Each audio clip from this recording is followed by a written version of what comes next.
Hello and welcome to another steel guitar coaching session. This one is with a brand new student, Rich. Now, Rich has been playing guitar and bass for 20 some odd years. He has a working knowledge of music theory and has been playing in a honky tonk and country band in his hometown. And basically, he's looking to try and not only start playing more songs with this group on steel, but eventually he'd like to be playing steel full time with that group. So he's currently working out of an A6 tuning, but he's got a couple of guitars that allow him to grab other tunings. So we kind of, in this first session, we talk a little bit about some basics and fundamentals. So to check in on his hand positioning, his muting technique that he's gotten so far. You know, he's been able to check out various other, we'll say, steel guitar educational material. He's taken a few lessons with Mike Neer. He's gone through Cindy Cash Dollar's DVDs on Western swing and sort of that early country style. And he's also been able to take advantage of Troy Brenningmeyer's host of steel guitar lessons that he offers on his website. Basically, what we've kind of done, we touch on a lot of different things, but if you're first starting out, this one might be a good one to kind of check into, particularly if you have a little bit of experience or you have dabbled in some different areas, because we kind of do a check-in just to kind of dial in and sort of calibrate things like his palm muting and pick muting, things like that. You know, I'll leave in the video where he kind of describes some of his struggle points and current obstacles. But what we try to do is we try to identify some of the less obvious pockets for where you might be able to play material that's in, say, your home chord or your one chord. You know, when you're playing a sixth tuning or really any tuning is, as it's described, as C6. Well, and somewhere on that guitar, all the notes for C6 are going to be in a complete straight line. And then all of those same C6 notes are in other places on the guitar. However, they might not be neatly laid out. So we talk a little bit about that and, you know, the next easiest place to look for those notes, in addition to kind of next steps and building towards what can come next. So please enjoy the lesson. And again, if you have any questions, please feel free to reach out or leave a comment down below. Thanks so much. Well, all right. So you said you had a chance to take a look at some of the videos I had on the YouTube there. That's right. And review a little bit. What have you been? And I do want to recap before we just jump in and get too messy with it, just to make sure I remember correctly where you're coming from. You've been doing guitar and bass for a long time. That's right. And playing in bands and playing music is not really you're no stranger to that. So you understand musical roles and what people's job is, and particularly within the kind of country Western genre. And your goal is to be able to play ultimately steel guitar full time and kind of stick with that and take on that as a role. And you've got a group that you're currently playing with where that can become a reality. That's right. And let's see. You said you were playing E9 for a little bit. You had checked out a pedal steel, and then you kind of, in dabbling with that, you realized, hey, maybe I should just mess with a lap steel. And after talking to some various folks, you sort of arrived at A6. That's right. Cool. Basically like the tuning. Do you mind trying one thing technically real quick? Yeah. Do you mind hitting the mute on the microphone on your computer? Yeah. And let's just see what happens. Because it might be that we'll use the headphones from your computer on the call, and then we'll use the microphone from your phone. Because I am hearing you double pretty good right now. Yeah, as am I, and that's. Oh, you're hearing yourself double. It's annoying as hell. So yeah, I think maybe just muting the microphone on the other one, it might work. I don't know. Okay.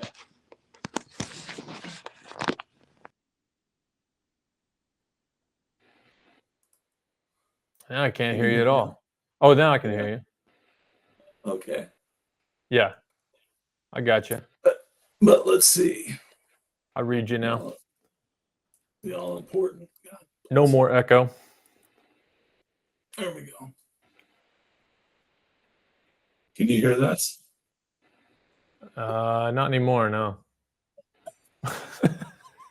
Oh man. What happened?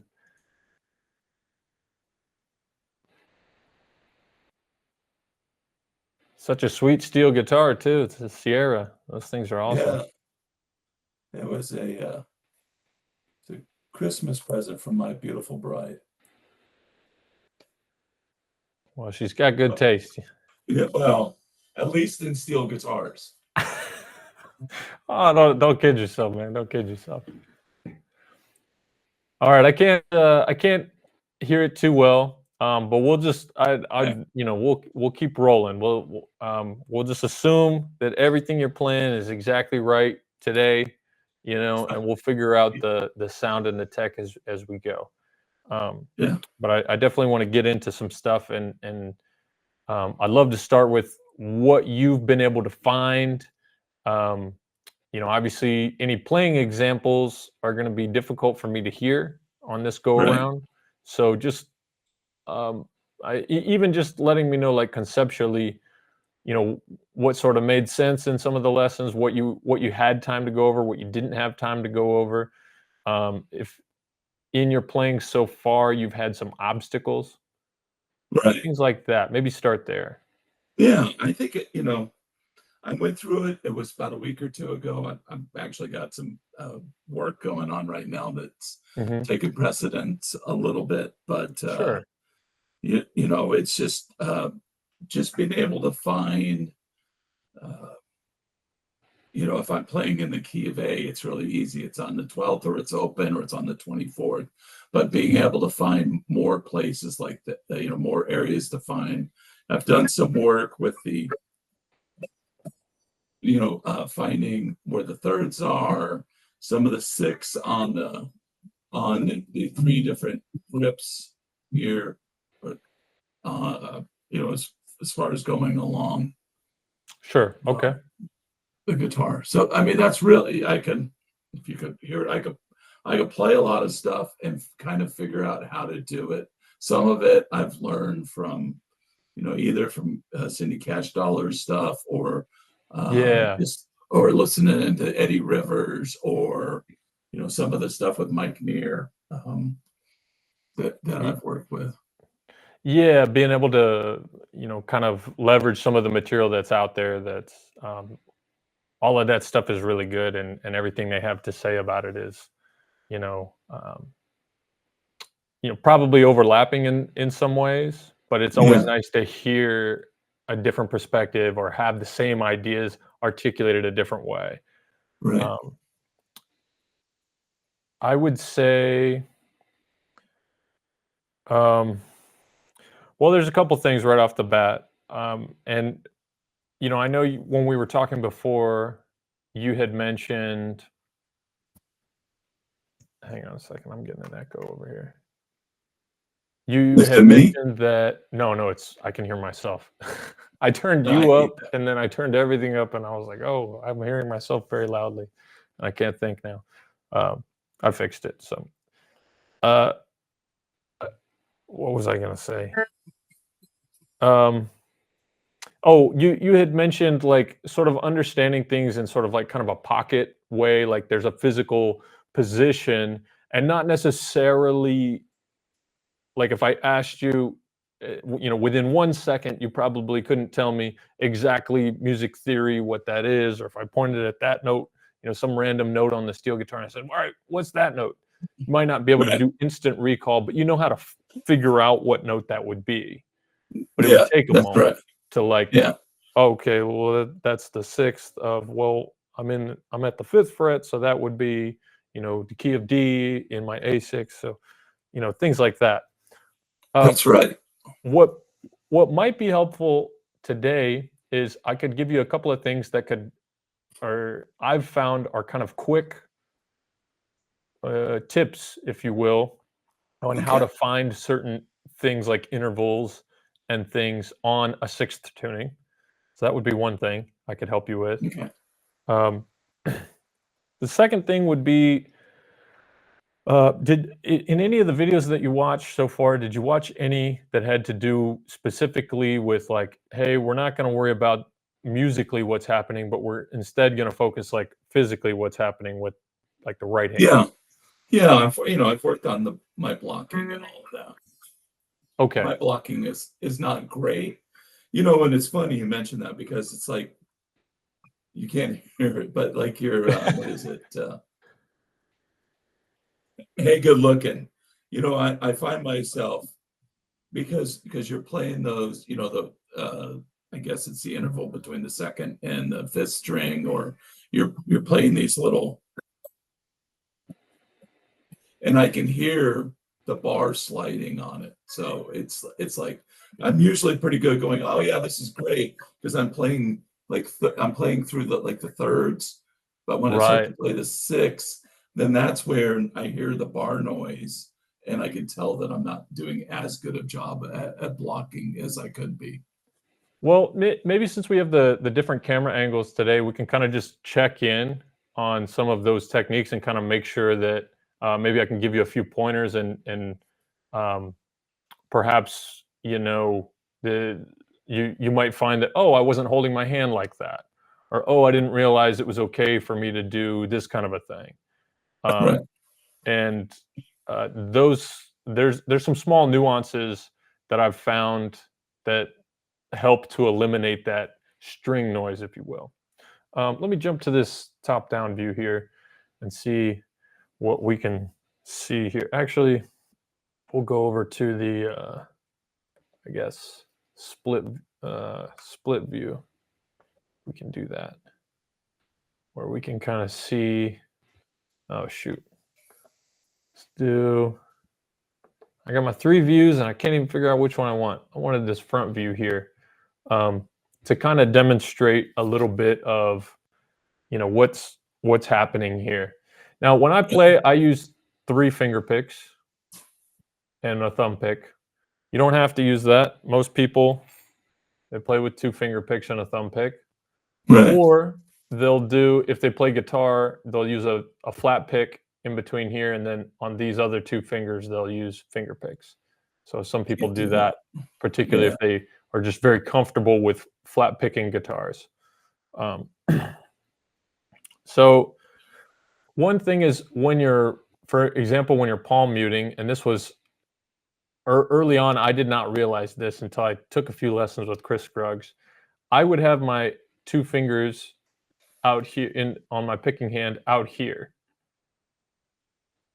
And you can do that. You can have them out past the strings. However, if you curl them, like kind of like you're making half of a fist, Right. then they can be part of your palm in blocking. And it's okay for these fingers to basically be down here over the strings, blocking the strings. So if I were to demonstrate what that might sound like,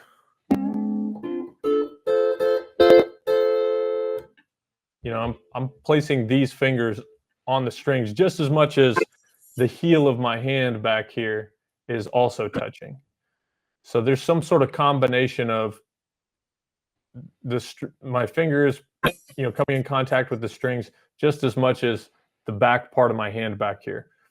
Okay. One of the reasons why I think that's important to note is because most people's hands are shaped where there's this sort of divot right here. Right. And depending on where you're at and what grip you're doing, there's going to be some string here that's going to buzz because you're not pushing down hard enough, and it'll, like, I've got my hand flat, but you can still, that note's still going to ring out a little bit and not quite get it. So I think that's one of the reasons we sort of doubled down and bring these extra fingers underneath. So don't be afraid to do that if you're not doing that already. You know, it's funny because I don't do everything I've seen. It was like this, but this is actually much more comfortable for some reason. Yeah, just relax the hand in. Tea. Yeah, you know, just relax the hand in. When it comes to left hand, when we talk about the bar hand, a lot of folks, when they first start slanting, and I'll demonstrate on this neck just so you can see my wrist, they'll start slanting like this, or they'll slant like this. right. And you want to try to avoid doing that. And kind of the reason for that is, like, if you're moving with, the point of doing slants is to stay on the same strings and to be liquid with the sound and the movement. And if you're probably doing a slant because you don't want to have to reposition way over here on the neck, and you're not playing a pedal steel, so you can't just pull the string into a straight bar position. You've got to, do a slant to get there. And if you're doing this, you're going to start. You can't see my arm right now, but my elbow's going way out to the side. Right. Left, right, and center. And I think generally you want to teach your fingers how to have a dexterity to manipulate the bar where you can continue to keep your wrist straight. So I'm not sure if you can see that here in the picture, but if I'm going to do a forward slant, I'm going to aim to, manipulate the bar by bringing this back with my thumb. And then in order to bring the bar back straight, what I'm thinking about is pushing this middle finger knuckle down, and then trying to, with the index finger here, it's sort of acting as a pivot point, and it's just on the other side of the bar here, but near the top. And I'm pushing down back onto the strings to try to get that middle finger straight, flat onto the strings, just right behind the bar, just like that. Okay. And by doing that, if you kind of train that muscle that's there, at first it's going to feel awkward and weird, but once you do it a lot, it'll make more sense. Okay. That'll help to get it straight. And it might have a lot of force and a lot of velocity as you're twisting it, which is why you want to keep your thumb there to catch the back end. Otherwise, it's just going to go flying. Another thing that you can do that'll help with blocking is, just as I'm, trying to keep this middle finger flat behind the strings while I'm playing, I can also, if I need to make sure, I don't want some of these strings ringing back here. If I switch this, I can block with my thumb here. If there's certain strings, I just want to make sure that they're not accidentally ringing, or I'm not accidentally hitting them. I can put my thumb down to just prevent them from, again, accidentally ringing. Maybe you're not even picking that string. It might be as simple as, like, you're just running the bar across and it's still, vibrating a little bit. Let's see, what else? I'll show you that from another angle just real quick. From this front view, so we can see.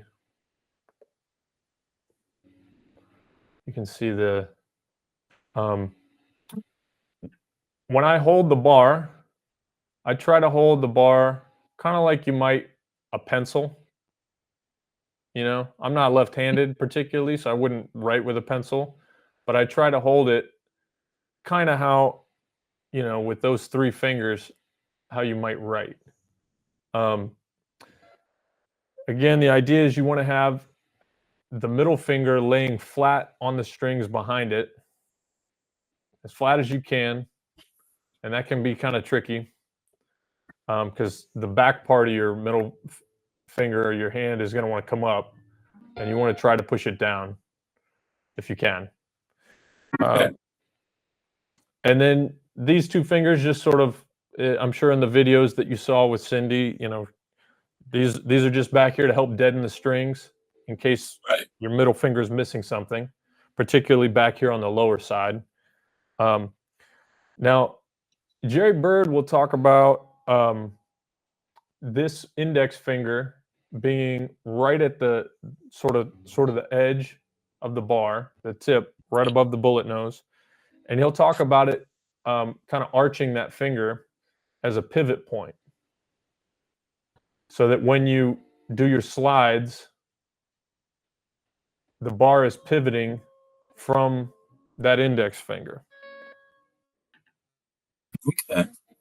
And so the same thing would happen if you went to a forward slant like so. And this is kind of, again, a different angle.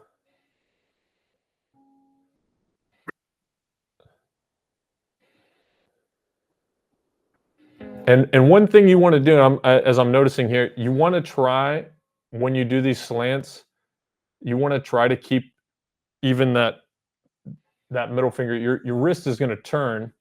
If you notice, I'm sort of flat here, but then when I do this kind of thing, the hand's going to go up a degree, but you know, you kind of end up lifting, and a different part of your hand is for sure muting, you know? So somewhere between all three of these strings, you're still muting. So just make sure as you're doing that, you're still trying to keep fingers in contact with the strings. I like to, you know, if you have a heavier pedal steel bar, it could be worth it, you know, particularly if eventually you want to get into, like, you know, the Speedy West kind of. Yeah. It can be helpful to learn how to pick the bar up with just those three fingers. Yeah. And you're doing that by squeezing between thumb and middle finger right there. And I'll end up, just to control the front of the bar, I'll end up kind of pushing this way. So it's like, how do I show this? The thumb is back here and the index finger is controlling the tip of the bar, and it's all pushing against the middle finger. Okay. And you're going to have the bar down more than you're going to have it up. So you don't have to hold it forever. But if you happen to have one of those pedal steel bars, this one looks a lot bigger on the camera. Yeah, I do. It's not here though. And this one's like literally slipping out of my fingers as I'm holding it. But it can be kind of like if you ever play baseball, you know, or see the guys, they'll swing two bats, or they'll put the extra weight on the bat before they actually go to the plate with one bat. I kind of think it's a little bit like that. It's like kind of weight training for these little baby muscles in your fingers. You know, it'll help you to figure out how to squeeze that thing. So that can be something that's helpful if you happen to have a bigger bar, even though you're not going to play it and use it all the time. You know, you can work out with it a little bit if you're trying to train your hand to do different things. What else? I would say that's generally what you know, more or less what you're trying to do with, you know, left hand technique.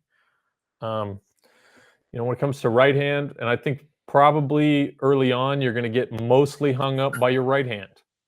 You know, if you can't pick the notes, if you can't mute the notes when you want to,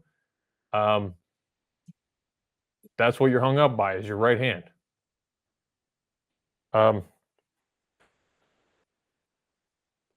Things to work on initially. You want to work on forward roll. You want to work on backward roll. You want to work on alternating each set of fingers. So thumb and first finger, thumb and second finger, and then Okay. first and second finger. And then each of those little moves, you want to start it with the thumb, and then you want to start it with the opposite finger. So any different possible way that you can think to do it, you just do it. And at first, you're not so worried about what notes you're playing, but eventually, you're going to start to notice, oh, this little piece in this song is, maybe I'm not playing up and down the entire string bank, but I am playing like up and back on 5 strings or something like that. So, like, for example, I was playing this thing that I was working on this tune with my buddy Anthony. It's like a twin guitar thing where Dave Biller and Jeremy Wakefield are playing, and they play this bridge, and it kind of goes like, and I'll play it slower. Yeah.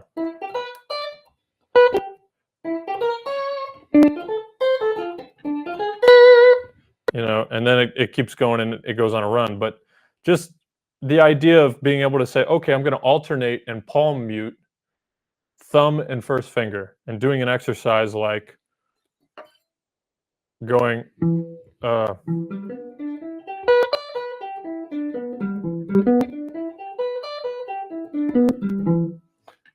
that is going to allow me to go,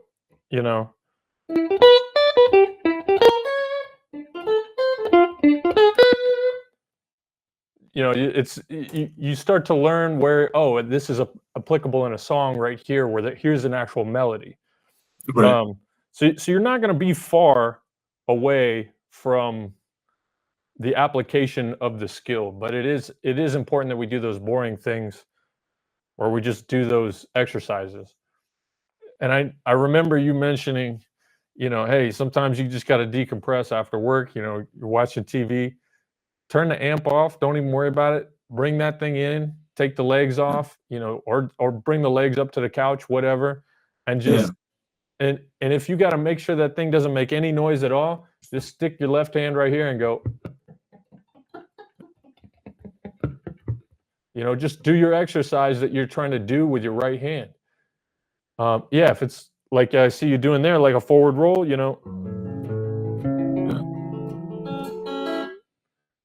then go back. I think it's important with a lot of these exercises. Again, you want to start on each finger. Also, you want to learn how to play them where you let the strings ring, where you're not muting them, but then also having an intention of when you want to mute them.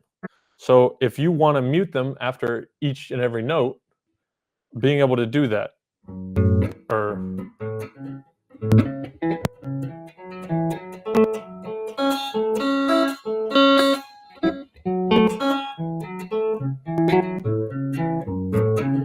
something like that. That would be pick muting. And then if you're going to try to palm mute, that might look something like.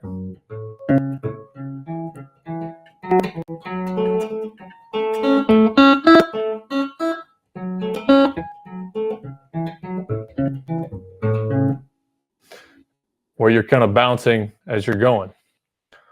And the first time you do it, it's going to feel awkward. Anytime you're doing a new thing, you just got to take it slow, get it to sound exactly how you want it to sound in your head, and then get it in time, and get it in time slowly, and then slowly begin to bring it up to speed.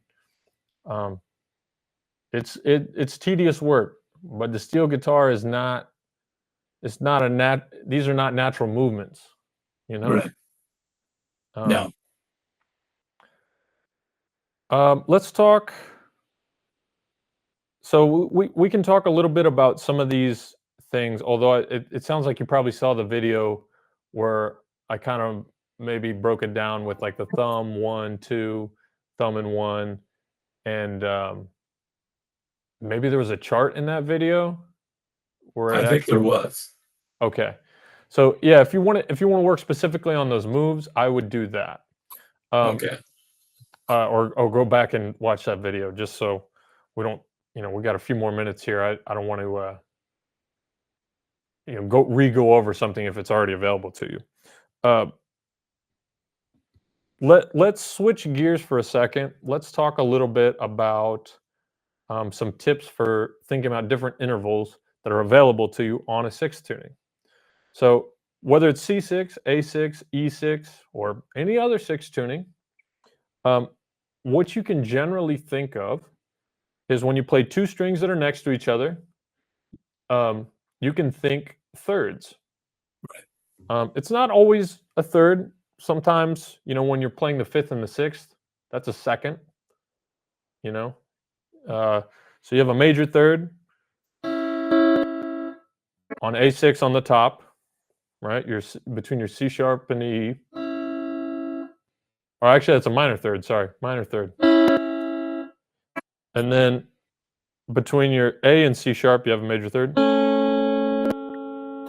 Then you have another minor third between your A and F sharp.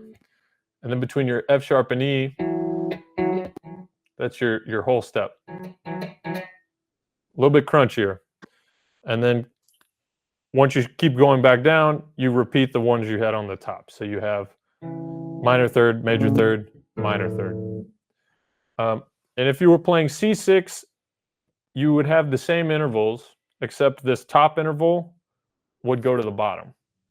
Right. You'd have the third on the top, and then one down. And if you're playing C6 on a pedal steel, you might have a G on the top. So you might still have the fifth, but you're pitched in C instead of in A. Switch it to D. Play what is that, the second or the ninth? Yeah, second or the ninth. Yeah. So a lot of folks will play it with a D on the top. I think that was what Buddy Emmons did. Yeah. At any rate, so two strings next to each other on a sixth tuning, you can think of as some kind of a third, whether it's major, minor, or a second, which maybe you could think of as a diminished third. Who knows? That's crazy. That's crazy talk. If you play a string, skip a string, play a string, that's usually a fifth. So if you play the E and the A and you skip the C sharp, it's a fifth.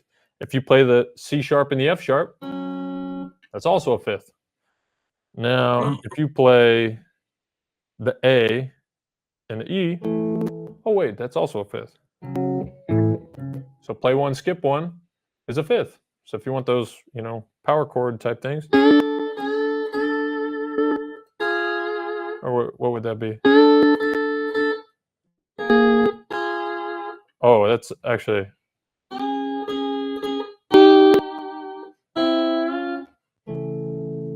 I don't have it down there, but that's you're cheating heart, right? That starts with a fifth interval. Yeah.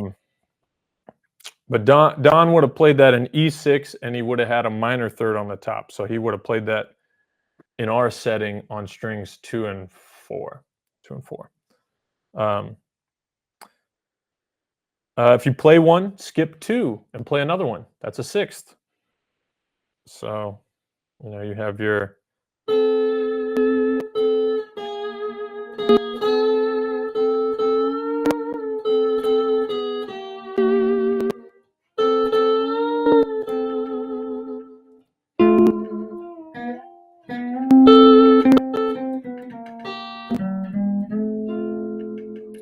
It's all in sixths. Yeah. Now, I will say this. If you play your first string and your fourth string, that is a dominant seventh, I believe. That would be E and what? C sharp or F sharp? Yeah, F the sharp. dominant seventh. So that's not actually a sixth. But if you slanted the bar, you could get a major sixth. And then also because of that, if you do a forward slant,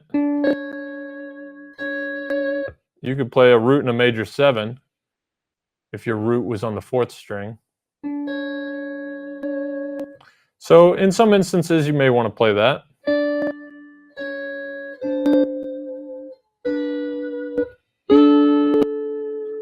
you know, there's some different things there musically that you may want to access. But yeah, generally play 1, skip 2, play 1 is a sixth on a sixth tuning. Say if that you again. It's play 1, skip 1. play 1, skip 2, play 1. Okay. So like, let me switch cameras again. Over to the top down. So if we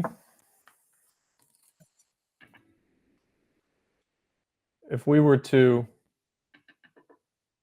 again on A6, it's not the top 2 because it's a 7th. So we'll say take string 2, and we'll play string 2, and then we'll skip 2. So we'll skip 3 and 4, and we'll play 5. So we'll play 2 and 5, and that's a sixth. And then if we play string 3 and 6, it's also a sixth. You kind of have like what I would call major and minor sixths. It's not technically a minor sixth in the sense that it's a minor 6 chord because there's a it's more like a drop voicing, like a sixth is the interval, right? And I'm not sure if you're familiar with this, but like when you play guitar, you might play like a drop 2 voicing, Right. which, you know, is a certain, you're playing certain strings on the guitar essentially. And all that means is if we have four strings in a row here, and these 4 strings make up a chord,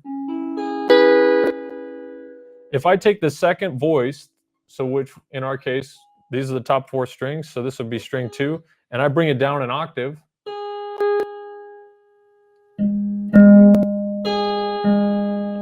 and I play those 4 notes, that's a drop 2 voicing.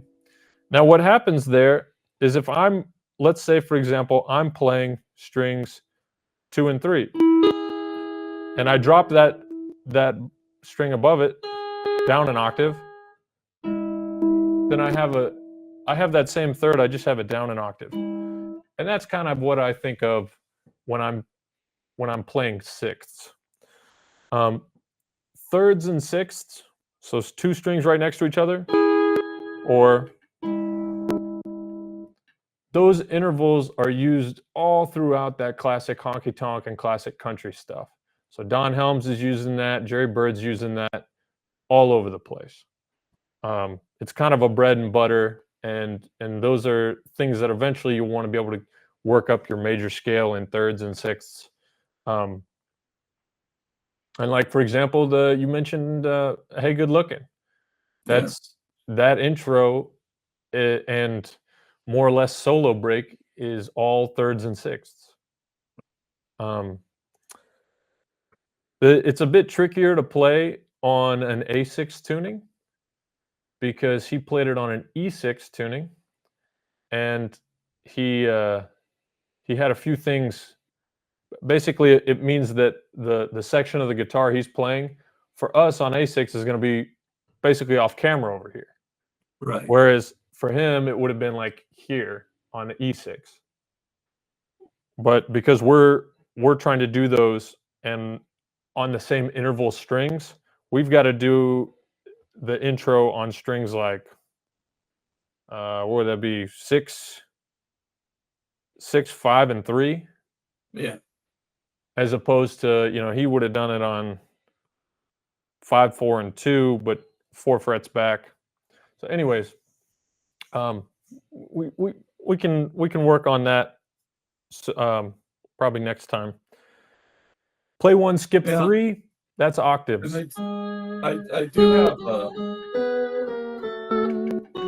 Eddie. I do have a string master too. I have a twin string master. Oh, a double string master. Yeah. Nice. I could break that out too. Yeah, I mean, whichever you prefer. You know, shoot. Okay. Hey, if it's a little louder, maybe that would be the secret. I don't know. I don't think it has anything to do with loudness. I think it just has to do with the technology, and the technology's too good for us. You know, they've got the noise suppression all figured out. I bring up octaves. Most people aren't playing octaves quite like too often, but it can make for some interesting things. You know, particularly if you're trying to play Western swing stuff. One of the early jazz musicians, Earl Hines, he would play melodies in octaves with his right hand on the piano. And he called that trumpet style because he felt like he could cut through in a band better if he was playing, you know, his melody in octaves.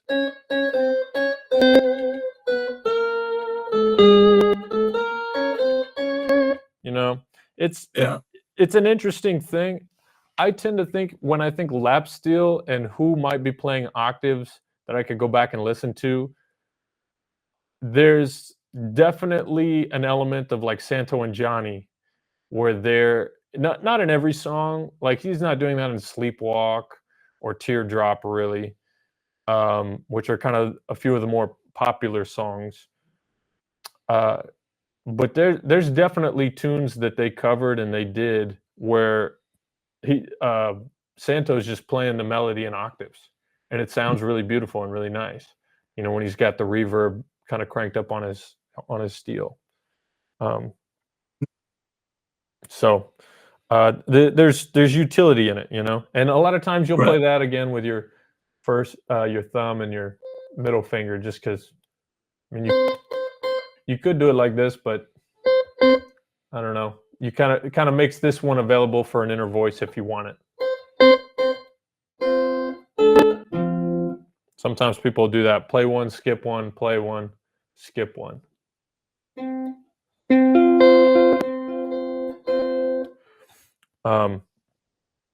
What else? And then obviously if you play another one and you skip 4, you're at tenths. Again, that's sort of a rarity. You're not hearing too many people doing that, but that would be what that interval is. It's a tenth. And I think beyond that, you're probably playing a wide chord at that point, you know? So yeah, thirds, sixths, fifths, octaves, you know, if you don't skip any, it's a third. If you're skipping one string in between, it's probably a fifth. If you're skipping 2, it's probably a sixth. Unless you're on the top 1 and 4, and then you know that's a dominant seventh. And you could make it a sixth, top note, or ring the bottom note.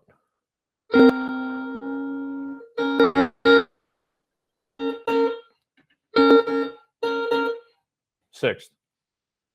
So yeah, that's a little bit about some different things that you have access to and where you might be able to find them. One other note on that, just as you're looking around and you're kind of hunting and pecking around, obviously when we talk about a guitar and we say, oh, it's A6, it's just whatever it is, all in a row. It's all the notes of a 6th chord all in a row, right? Right. So 6th. Now you can play an A6th chord all up and down your neck here. All the notes are interweaved, but they're only straight, you know, every 12 frets. Right. And just like on a regular guitar, you have sort of 4 positions across, but there's going to be a different pattern for where all those notes are. Now they're kind of a zigzag pattern for just after. There would be something like, what is it?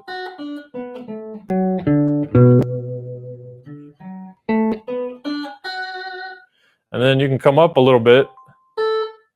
This is the part where it's a little easier because you have 2 on either side. And you have an entire major scale. So you have the A6 major scale at where the 4 position and the 5 position would be.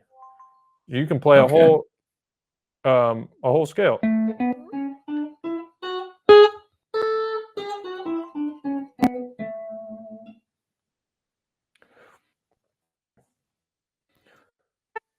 So in the key of A, your 4 chords D, right? And your D is going to be located at your 5th fret.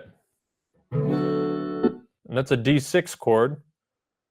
And then 2 frets up, you got an E6 chord. Now, if you start on string 5, okay, string 5, fret 5. That's going to be the same as your open A. So there's your root, and if you go up to the 4th, you've got the 2nd, 4th string right there, same fret. Then you move up to where the 5 chord would be at the 7th fret, and then go back to the 5th, go up a string,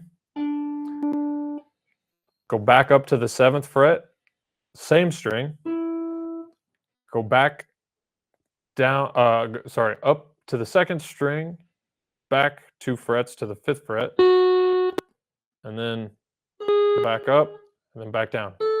So you're kind of zigzagging.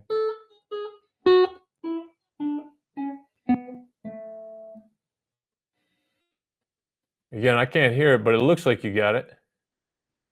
So that's another place that you can find a lot of the major scale, you know? And if you wanted to, even if you wanted to play like a dominant thing there, because, you know, when you start talking about modes and things like that, and you're trying to understand what a dominant scale is. So let's say you're in the key of A, you know, you have all the different chords have a different quality to them in the key of A. So in the key of A, your 2 chord would be a B. That's a B minor chord. And then when you get to C sharp, it's a C sharp minor chord. And when you get to D, it's a D major 7 chord. You know, and then when you get to G, or sorry, E, it's an E major chord, but it's an E dominant 7th chord. Right. You've got that right here as well. If you play, so when you get to that 6th note, so instead of playing the major 7th,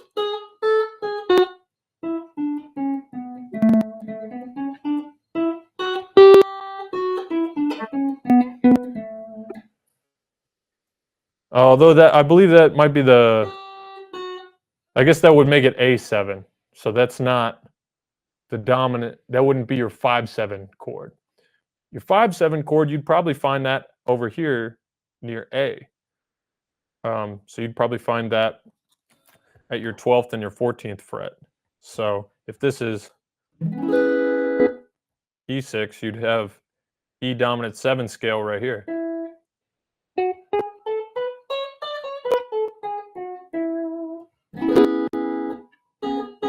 Or,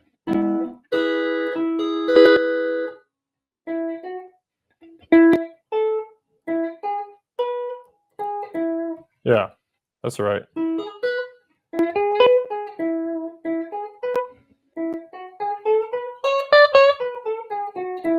Or you'd have it down here at the end, the open.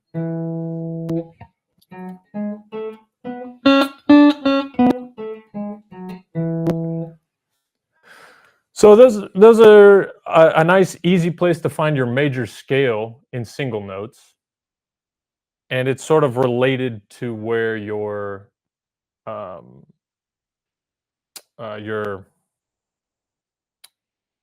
do you say, your home key, the easy key, the one in a straight line. You know, another way you can think about it is you've got 12 frets, right? Yeah. Do you know what a tritone is? A tritone? So it's like a substitution. It's like instead of playing people talk about a tritone substitution for like a 2/5 cadence. Yeah, yeah. So basically a tritone is just they call it like the devil's interval. It's like it sounds weird when you hear it, you know? Sounds strange. It's exactly 6 half steps. It's 3 whole steps, 6 half steps. You know, if you've got 12 tones, it's, you know, 1, 2, 3, 4, 5, 6. So if you have the 0 fret, the 6th fret, and the 12th fret, the cool thing is your 4 chord and your 5 chord are going to be 1/2 step below and 1/2 step above that spot. And so where that major scale is going to lie is just dancing around exactly halfway to your octave, you know? So when you think about nice things to play, or another place where you can play notes from your home chord, they're right here in this 4/5 position a lot of the time. Even though you could play over the 1 chord right here is what I'm saying, very easily. Just as you could also play over the 4 and the 5 chord.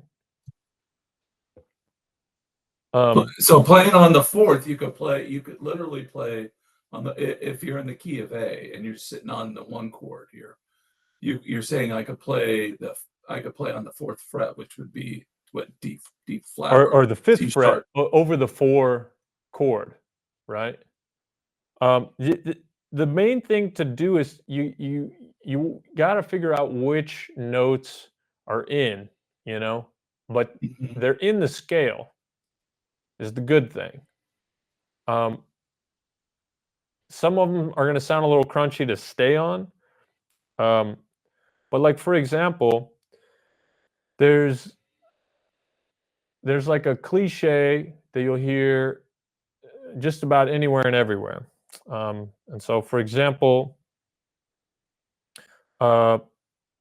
here's something you could play over the 1 chord, or in the 1 position, roughly, over the 4 chord. So let's say I'm in the key of A.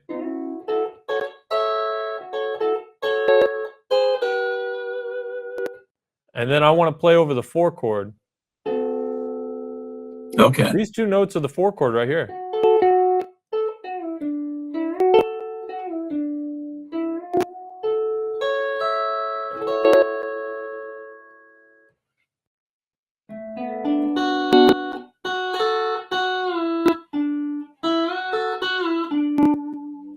Those are the notes we just played. Or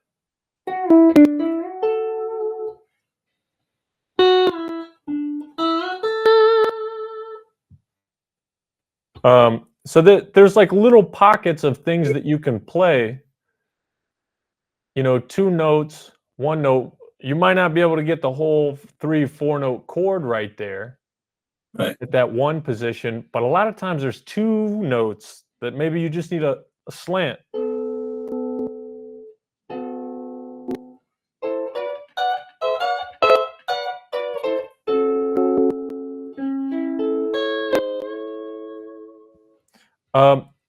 And just as you might be able to play something like that, if you know that you can play something over a 4 chord, oh, sorry.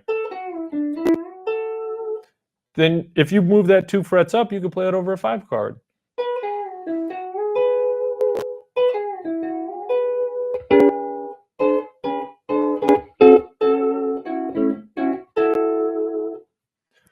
And all that little lick is that I'm playing is in your 1 chord position. I'm playing string 3, and then I'm playing string 4, and I'm sliding back 2 frets, and then playing string 5. And then I do the opposite of that move. So I play string 3, and then 4, and then slide back 2 frets. And then play string 5, and then play string 4 again and slide back up. And then string 3. And it kind of sounds like a pedal steel move, honestly. Yeah, it does. And just as you could play that up here over the, you can get a 4 chord out of the 1 position here, and if you move it 2 frets up, you could get a 5 chord out of it. If you played it at your 5th, where the 5 chord it would normally be, if you played it there, you can get a 1 chord out of it.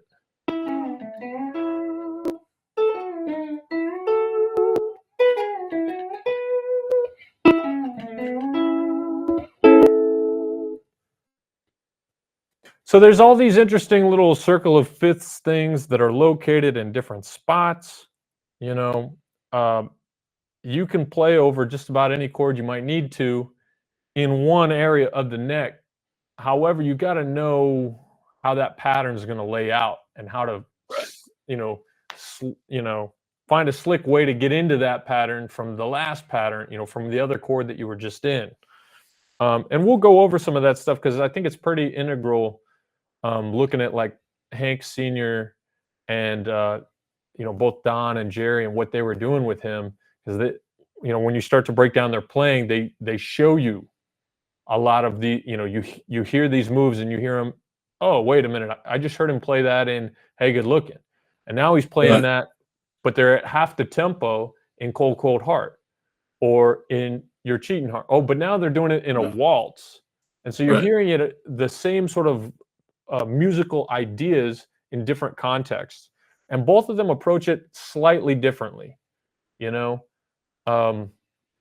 Don does it a lot in 2 notes at a time, and then every now and then when he gets like a nice clean major chord, he'll play 3 notes at a time. He'll play like a or letting it all ring out kind of a thing. A lot of arpeggio type stuff. Whereas Jerry's going to do his,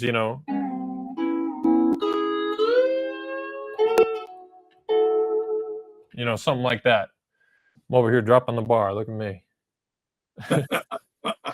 Yeah. You're doing great. Yeah. Well, I appreciate it. I appreciate it, Rich. So yeah, I think there's a lot of things that are right at your disposal. You don't have to look far. You don't have to look at other tunings necessarily. They're there, but you have to realize that they're there in like little 2-note chunks, or a lot of playing lap steel guitar is about being strategic.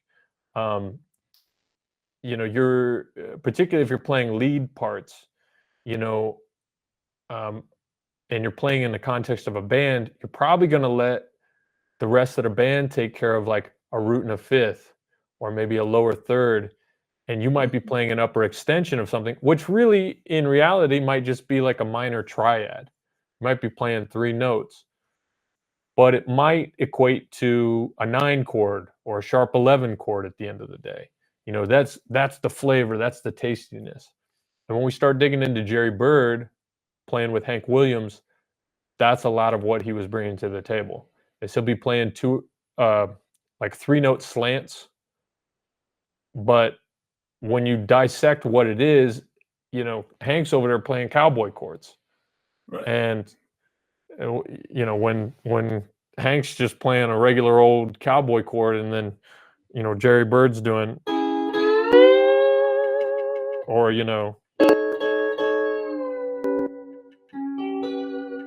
it starts to get real jazzy, but at the same time he was very liquid, so it was kind of Hawaiian, and it just brought about a good characteristic sound. So I know I'm doing a lot of talking at you. I know your steel wasn't really resonating today for the lesson, but I'm hoping some of this is resonating with you and is helpul. It definitely is, and I'm sorry about that. I'll get it fixed. It's all good. It's all good. I mean, we want to get it fixed, but we'll do the best we can either way. Right. We'll do it dirty. We'll do it messy. We'll just get it as best we can until we get it better. That's right. Do you have any questions, Rich, about anything we went over today? Oh no, it all makes I like that concept of the thirds, no space, fifth, 1 space, 6, 2 spaces. Yeah, I think it's kind of a nice little easy way to think about it. Yeah, it's like a nice little tip. You're like, oh, I want 6th, I have to skip 2 strings. Yeah. I want thirds, I just play 2 strings probably right next to each other. Yeah. And as we go, you'll learn which sets of strings. It's a major third, so if I want a minor third, I have to, I got to bring the bar up. I got to make the interval a little bit less. Right. I gotta squeeze the notes together a little bit. Or, oh, it's a minor third here, and I want a major third. We gotta, something's gotta give. And we can do that with slants, or we can do that with string pulls behind the bar. So we can get into all of it, I It's mean, all very I have a question for you. So, I have sure. the occasional song that has a minor in it. I usually just end up playing the sixth minor of the scale. That usually works, doesn't it? If it's a C, right? I play, or if it's what is it? A minor. If it's an A minor, I'll play a C, right? Or is it the other? Shit, I'm trying to remember. A good way to or yeah, G. It's an E minor. I'll play an E minor instead. I'll play an E minor instead of a G or instead of an E minor. I'll play a G instead of an E minor if it's E minor instead of an E chord. Does that make sense? Hopefully you Yeah. erased all this because this isn't making any sense to me. No, but no. it doesn't. What you're talking about is the relative minor to a Minor, key. yeah. So, for example, if we just use our home key here, let me change the camera one more time here. If we use our home key, well, you were using E minor and G, so that Right. would be in A6. That would be here at the 10th fret. So, Right. if we wanted to, that's a G chord. Right. So I'm skipping the note that would be the 6th G major.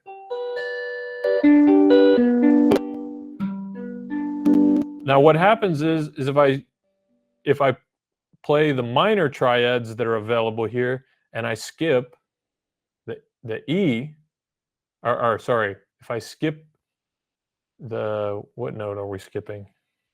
It's We're the sixth, skipping whatever we are skipping the D. So G major, G, B, D, and we have E as the 6th. So we're playing E, G, and B now.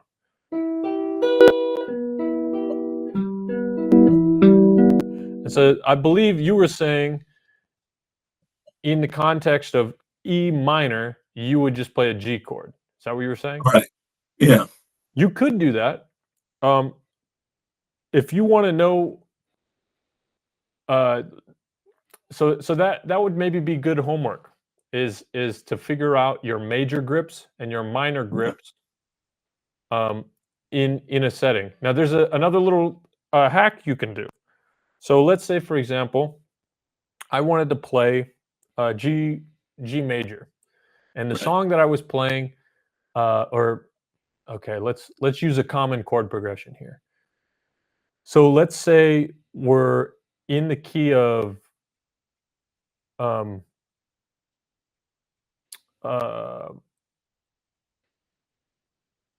we'll say we're in the key of C, which on here is going to be at the 15th and the 3rd fret. So we're in the key of C, and then we get to our G chord, and then it wants us to go to G minor. So it would be like we're playing 1 major, and then maybe 1 7, and then we go to 4, and then 4 minor. So we might do that by saying, maybe I'll play it up here, and I'll be.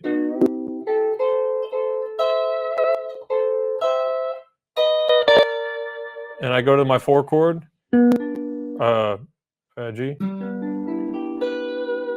Oh shoot! No, that's a 5 chord in the key of C, isn't it? We'll play in the key of D. Sorry, let's switch that out. Key of D.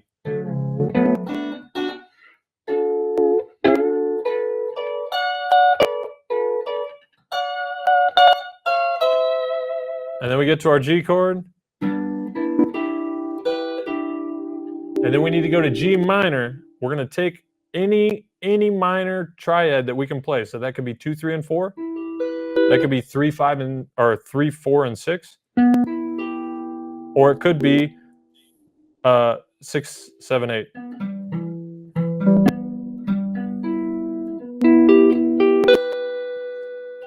And so we're playing our 4 chord.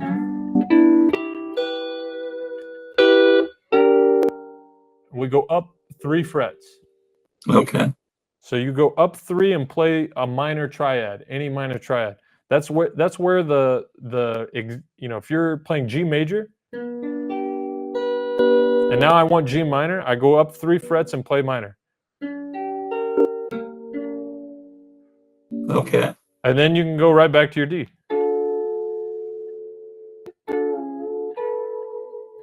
So I could That's play hot something like, stuff.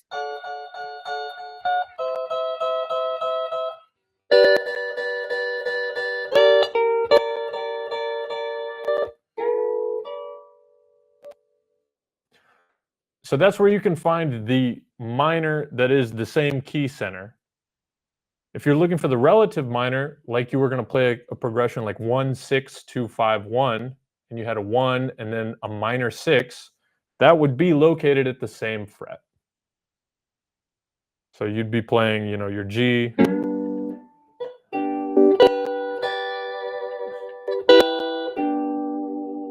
And then maybe or it might be 2 minor, so it's up here at the 4th fret.